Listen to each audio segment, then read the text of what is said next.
I grew up involved in scouting and left around the age of 15. I've recently become involved again as a leader, and I had forgotten about my experiences camping in rural Australia until revisiting a campsite and reminiscing on some scary stories. I figured I would share it here and potentially get some insight on what this may have been. I was about 13 or 14 at the time and had gone on a camping trip with my troop. We went to a campsite we stayed at often, as it was only around 30 minutes away from our city. It was large and open to account for many scouts, as it acted as a hub for my state's combined activities that all groups would attend, but this particular camp was only for our group, which consisted of 10-12 people. We set up camp in a back corner of the campsite, which was backed by a fence and thick trees, leading to a cliff overlooking a river if you walked far enough. We arrived around 6 p.m., set up camp, and basically went straight to bed. It's fairly consistent in my area that asking 11, 15-year-olds to set up camp takes far longer than it should, and we were pretty tired. In the center of the campsite was a large toilet block surrounded by rocks and separated into 4 sections: male and female, adult and youth. Our campsite was probably about 300 or so meters from this block. The first 2 nights went without incident, but it was our 3rd night that something occurred that left myself and 2 others with a sleepless night and an apprehension to camping there again. It was 3 to a tent, and we all hopped into our sleeping bags for our last night before heading home. The others in the tent, we'll call them Olivia and Jess, dozed off fairly quickly, but it took me a little longer. I've always struggled to fall asleep and stay asleep, so when I seemingly randomly woke not long after dozing off, it wasn't a huge shock. Nothing seemed amiss at first, so I closed my eyes to try to fall asleep once again. It only took a few seconds for me to hear footsteps walking towards the toilet block. We were camped on an area of lush green grass that scrunched under your feet, and the sound of someone walking was distinct in the quiet night. I thought it was strange I hadn't heard a tent zipper, but brushed it off. A few minutes later, I heard them approaching, still a normal course of events, until the footsteps stopped outside our tent. I looked over, and both Olivia and Jess were sound asleep, so I knew it wasn't one of them. I waited a few seconds, and they continued moving, so again I figured it was strange, but brushed it off.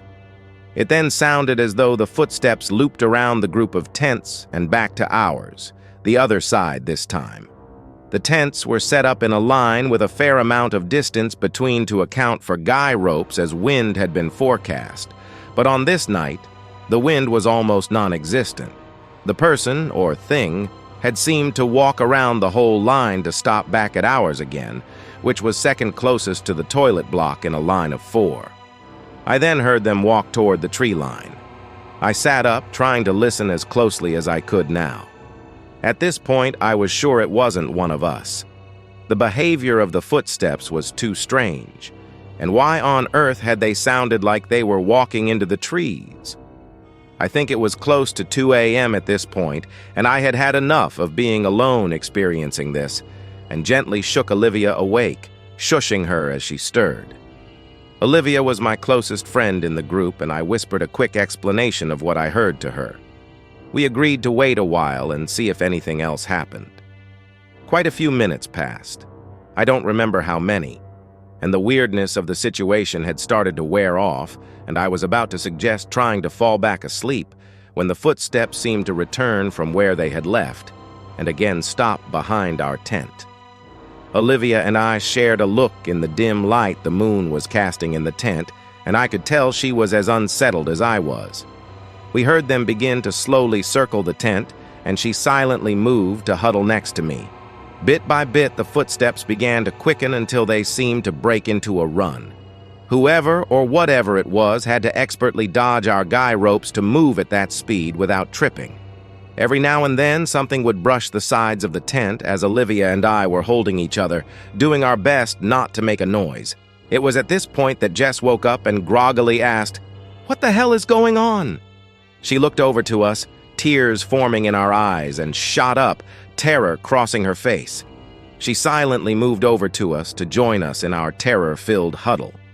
Her question did not seem to faze whatever was making the noise. The sprinting went on for what felt like ages, but in reality was probably only a minute or so until they stopped in front of our tent again. I slowly reached for a spare tent peg and gripped it as tight as I could, thinking that in a pinch it would do as some kind of weapon. The footsteps slowly did their wrap around the tents again before stopping behind ours and then retreating back to the tree line. With some insane burst of courage and morbid curiosity, I decided to try and take a look outside. Still gripping my tent peg, I slowly unzipped our tent, trying to be as soundless as possible. The fly unzipped from the bottom, so I laid down and peeked underneath, rather than unzip it and then potentially create more noise. The footsteps had seemed to stop shortly after their retreat, and there were no further noises. This would mean that the person would have had to get over a wire fence without a sound, which didn't seem plausible, but I saw absolutely nothing. Needless to say, the three of us didn't get any more sleep that night. When recounting this story to our leaders that morning, we were told we had probably heard a possum or some other animal, an explanation I simply do not buy. None of the other campers had heard anything. Some of the strangest parts of this experience to me are that there were no other sounds other than the footsteps and the occasional brushing of the tent, no heavy breathing or any spoken words or even animal noises. The person or thing seemed to disappear when I went to look, and the targeted and odd nature of the behavior. Why was our tent targeted? Had something been looking for a target, and when I awoke, it chose us? Why did it just leave after scaring the ever-living daylights out of a group of teen girls? Why hadn't anyone else heard anything? Our tents were decently spaced apart for the guy ropes, so it is plausible that the noise was harder to hear for other campers and maybe not enough to wake them, but the sound seemed fairly loud to us.